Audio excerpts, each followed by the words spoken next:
Hello అండి, అందరికీ welcome back to my YouTube channel దియాదితి బ్లాగ్స్. ఈరోజు అయితే రెసిపీ పానీపూరి సింపుల్గా హైజీనిక్గా ఇంట్లో చేసుకోవాలని నేను చెప్తాను. మిక్సీ జార్లోకి పుదీనా, కొత్తిమీర, అల్లం, పచ్చిమిరపకాయలు వేసి దాంట్లోని కొంచెం వాటర్ వేయాలి, ఎక్కువ వేయకూడదు. కొంచెం వాటర్ వేసి మెత్తగా పేస్ట్ చేసేసుకోవాలండి. ఇలా మెత్తగా పేస్ట్ చేసుకున్న తర్వాత మొత్తాన్ని ఒక స్ట్రైనర్లోకి మనం వడకట్టేసుకోవాలి. పిప్పది మనకి వద్దు, ఓన్లీ జ్యూస్ అయితే కావాలి కదా. ఇంకా స్ట్రైనర్లో ఇలా వడకట్టేసుకొని ఇందులో వాటర్ అయితే కలుపుకోవాలి. మనకి ఎంత వాటర్ కావాలంటే అంత ఇష్టం, మన ఇష్టం అన్నమాట. ఇంక ఇదిగోండి, చూసారా ఎంత వచ్చిందో పేస్ట్ లాగా. ఇంక ఇదంతా నేను వడకట్టేసుకొని చక్కగా వాటర్ అది ఈ విధంగా స్ట్రైనర్లోకి చేసాను. ఇలా నీట్గా చేసి వాటర్ కూడా వేసాను అనమాట. అంటే కొంచెం చాలా చిక్కగా ఉంది, కొంచెం పలుచగా అవ్వాలని అయితే వాటర్ కలిపాను. ఇలాగ అయిన తర్వాత అయితే ఇప్పుడు మనం ఇందులోకి మసాలాలు అవి వేసుకోవాలి.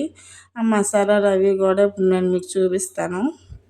మీరు కనుక ఫస్ట్ టైం నా వీడియోస్ చూస్తున్నట్టయితే వీడియోకి ప్లీజ్ లైక్ చేయండి, నా ఛానల్ని సబ్స్క్రైబ్ చేయండి. ఇంకా కొత్త కొత్త రెసిపీస్ అయితే నేను మీతో షేర్ చేసుకుంటాను. ఇంకా మొత్తం ఇలా జాలి ఉంది కదా, దీంట్లో వడపోసేసుకోవాలి. ఇది కూడా నేను మీషోలోనే తీసుకున్నాను.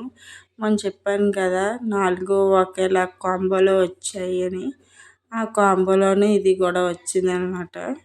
ఇంక ఇప్పుడైతే ఈ జ్యూస్లోకి సాల్ట్ అయితే వేస్తున్నాను. తక్కువే వేసుకోండి, ఒకవేళ సరిపోతే మళ్ళీ వేసుకోవచ్చు. సాల్ట్ తర్వాత కారం కూడా వేసాను. కారం తర్వాత గరం మసాలా, ధనియా పౌడర్ కూడా వేసుకోవాలి. చెప్పాను కదా ధనియాల పౌడర్ టేస్ట్ అది బాగుంటుందని. గరం మసాలా కూడా కొంచెం వేసి బాగా మిక్స్ చేసేసి సైడ్కి అయితే పెట్టేయాలి.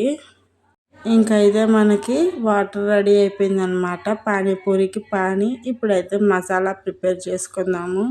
దానికి ఉడకబెట్టి తొక్క తీసుకున్న పొటాటోస్ అయితే తీసుకోవాలి. బాగా ఉడికిపోయి కుక్కర్లో వేసాను. వీడు మొత్తాన్ని మనం చేతులతో బాగా మెతికేసుకోవాలి. మీకు మెదుపుకోవడానికి ఉంటాయి కదా, వాటిని స్మాష్ చేసుకుంటారు కదా, స్మాష్ అట్లా ఉంటే దాంతో చేసుకోండి, లేకపోతే చేతితోనే బాగా అవుతుంది అనుకుంటాను నేను. ఇంకా ఈ విధంగా మొత్తం అంతా నీట్గా మెత్తగా మెదిపేసిన తర్వాత ఇందులోకి కూడా మనం కొన్ని ఇంగ్రీడియంట్స్ అయితే కలపాలి. అవి ఏంటంటే ఆనియన్స్, ఉప్పు, కారం అయితే వేసాను. మసాలాలు అయితే ఏం వేయలేదు నేను.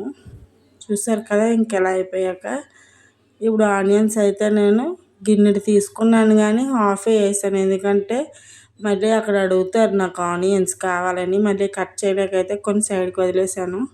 ఇప్పుడు ఇందులోని సరిపడా కారం, సరిపడా ఉప్పు కూడా వేయాలి. ఉప్పు కారం వేసిన తర్వాత నీట్గా మళ్ళీని మొత్తం కలిపేసుకోవాలి ఒకసారి. అంటే కారం అదిని బంగాళదుంప మొత్తం పట్టేలాగా ఈ విధంగా మొత్తం కలిపేసుకొని కర్రీ అయితే సైడ్కి పెట్టేసుకోవాలి.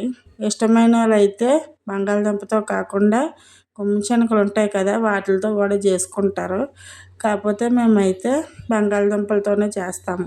ఫస్ట్ టైం అయితే చేశాను, ఒక 3 months అలా అవుతుంది. ఇది మళ్ళీ సెకండ్ టైం అన్నమాట. ఇంక టేస్ట్ అయితే చాలా బాగా వచ్చింది. స్ట్రీట్ స్టైల్లో అయితే మనకి రాదు, కాకపోతే టేస్ట్ మాత్రం చాలా బాగుంది అనుకుంటా. మనం తినేదానికన్నా మన వంట తిన్న వాళ్ళని అడిగితే వాళ్ళు బాగా చెప్తారు కదా బాగుందా లేదా అని. వాళ్ళకి నచ్చింది సూపర్గా ఉందంటేనే కదా మనకి హ్యాపీ. ఇంక మా ఆయన్ని అడిగాను, బాగుందన్నారు. మా అమ్మాయి కూడా బాగుందని చెప్పింది. ఇంక ద మెయిన్ పార్ట్ వచ్చేసి ఇంకా పూరి కదా, పూరి అయితే ప్రిపేర్ చేసేసుకుందాము. ఆయిల్ అయితే హీట్ అవుతుంది. ఇదిగోండి పూరి ప్యాకెట్ అది తెచ్చారు. చాలా రోజులైంది, ఇవి ఫ్రిడ్జ్లో అయితే ఉన్నాయన్నమాట. కూలింగ్ అది ఉన్నాయి. కూలింగ్ తగ్గిన తర్వాత అయితే సైడ్కి పెట్టేసి ఫ్రై అయితే చేసేస్తున్నాను. చూడండి ఎలా పొంగుతాయో. మామూలుగా ఇంట్లోని గోధుమ నూకతో అయితే చేయొచ్చు, కానీ అది కొంచెం పని ఎక్కువ కదా. ఇంకా ఇలా చిప్స్ అయితే మనకి రెడీమేడ్గా వస్తున్నాయి కాబట్టి ఇవే బెస్ట్, బాగుంటాయి. ఈ విధంగా బాగా ఫ్రై చేసుకుంటే వాటి అవే రౌండ్గా తేలిపోతాయి అన్నమాట, పొంగిపోయి. కాకపోతే ఆయిల్ మనం హీట్ చూసుకోవాలి. ఇవన్నీ ఇంకెలా నీట్గా ఫ్రై చేసేసి ఒక బౌల్లోకి అయితే తీసేసుకున్నా. ఇంక ఈ విధంగా మొత్తం అన్నీ ఫ్రై చేసేసుకున్నాను. అంటే ప్లేట్లో ఉన్నవన్నీ అయితే ఫ్రై చేయలేదు, కొన్ని ఫ్రై చేశాను. ఒకవేళ మళ్ళీ తినాలనిపిస్తే మళ్ళీ ఫ్రై చేద్దామని.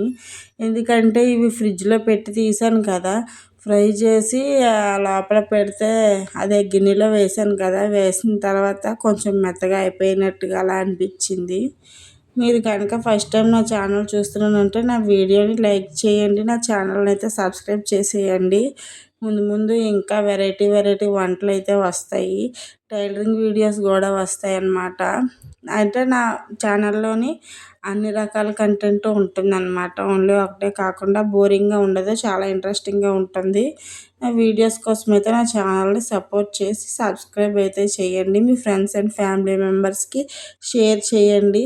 కొత్త రకం వంటకాలు అయితే వారు నేర్చుకుంటారు కదా.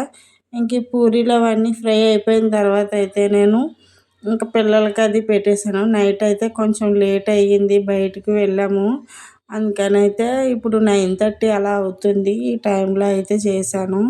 అన్నం అది తినబుద్ధి వేయలేదు. పానీపూరి లాంటిది అయితే బాగుంటుందంటే ఇదే పానీపూరి మనం బయటను కొన్నామనుకో దగ్గర 200 అలా అయిపోతుంది అనమాట. ఇంకా ఇంట్లోనే 100 లోపే మనమైతే చేస్తాము. ఇంకా నా ఛానల్ని సబ్స్క్రైబ్ చేసి వీడియోకి లైక్ ఇవ్వండి.